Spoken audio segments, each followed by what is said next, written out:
These hominine groups are so much more cognitively, technologically, and socially sophisticated than we would have originally thought. Archaeological evidence suggests their weapon of choice was the spear. The earliest ever found is around 400,000 years old. But their design has been considered basic, only meant to thrust at their prey at close range. For Paleolithic archaeologist Annemieke Milks, this just didn't ring true. They would have had to disadvantage the animals first in some way. They would have been putting themselves in very dangerous situations with great frequency. She wondered, what if some Neanderthals were specifically trained to throw from a distance? Using only stone tools, her team recreated a spear of the same size and spruce wood of those found by archaeologists.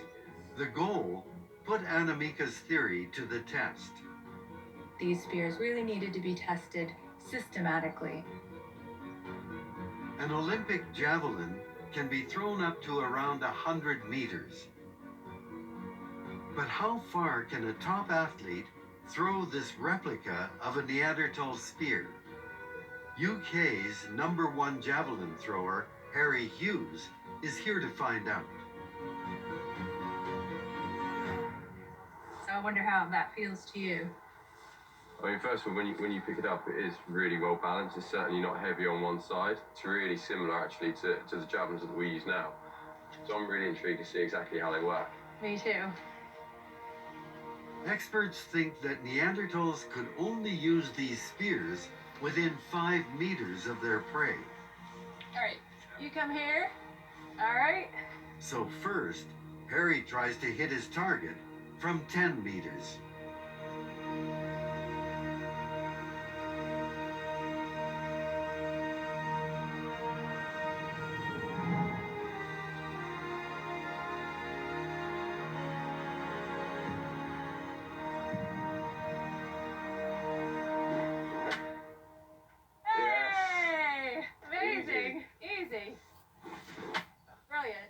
Problem. Throw after throw, the spear works like a charm. Straight through the heart. Let's see if we can throw it a little bit further. Let's do it. That's 15 meters. Okay. Yeah. That's farther. Yeah, it's definitely further. Yes. Fantastic. Amazing. Even 15 meters seems almost too easy. Yeah. Should we try for 20? Yeah, we can give it a go. Oh, nearly. Close. From 20 meters out, Harry struggles to hit the mark. I think it's the balance. Yeah, it is, isn't it? Yeah. Oh! So close. But then, with a little practice... Yes. Amazing. Fantastic. So that shows right there that for a skilled thrower, easy, no problem, yeah. And that the weapons themselves fly at that distance, that it's not too heavy to fly. They fly beautifully, don't they? I mean, it's actually relatively easy to throw. Flies really true and straight, and it hits target really hard as well. Exactly. I think you could probably go quite a bit further than that as well. If you were practicing it day in, day out for years, you know, actually focusing on the target, I think, yeah, certainly possible. This just makes a lot more sense, and it makes their hunting capabilities much more flexible than has previously been interpreted. These are not just very short distance weapons. They function well when they are used by a skilled thrower.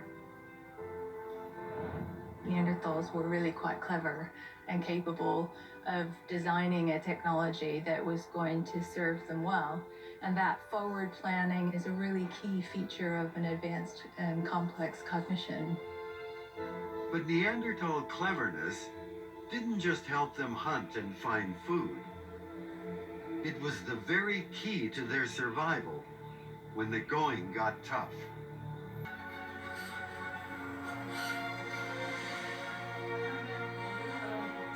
2010, using Neanderthal bone fragments, experts actually determined the entire genetic sequence of a Neanderthal.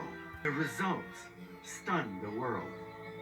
We see traces of Neanderthal DNA in all modern non-African individuals.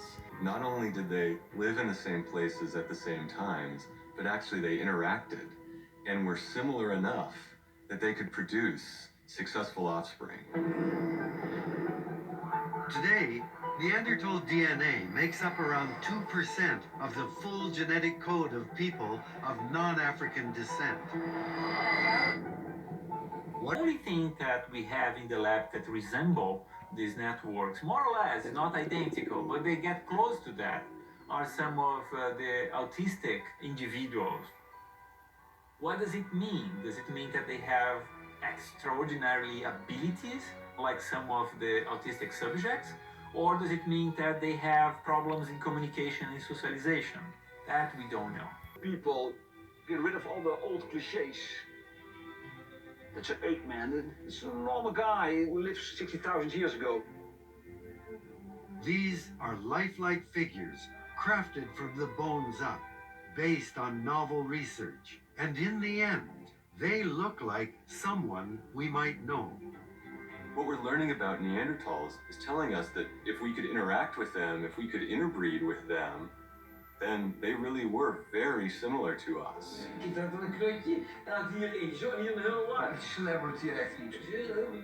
You assess intelligence on the basis of what people actually did.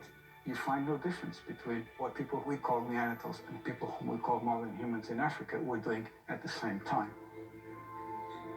I think we need to fully embrace Neanderthal people as human, and we become more human by accepting them into our world.